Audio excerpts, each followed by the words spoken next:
بعض لوگ سوال کرتے ہیں کہ دعا کرنا بہتر ہے یا اللہ کی رضا پر راضی رہنا اور دعا نہ کرنا بہتر ہے۔ تو اس حوالے سے بڑی خوبصورت بات جو رسالہ قشیریہ کے اندر امام ابو القاسم قشیری رحمۃ اللہ تعالی علیہ نے نقل کی، ایک قول نقل فرمایا۔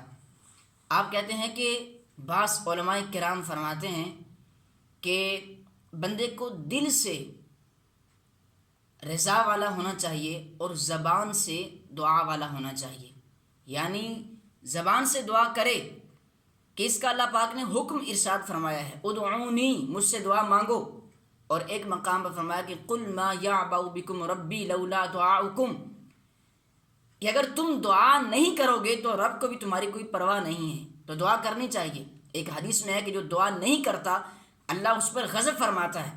دعا کریں لیکن دعا کے ساتھ دل سے اللہ کی رضا پر راضی رہیں۔ آپ نے کوئی چیز مانگی اور بار بار مانگتے رہے لیکن نہ ملی تو دل چھوٹا نہ کریں، بلکہ جو میرے مالک نے میرے حق میں بہتر جانا، جو اس کے علم میں ہے وہ فرما دیا، تو دعا کریں، لیکن دعا کرنے کے بعد اللہ کی رضا پر راضی رہیں۔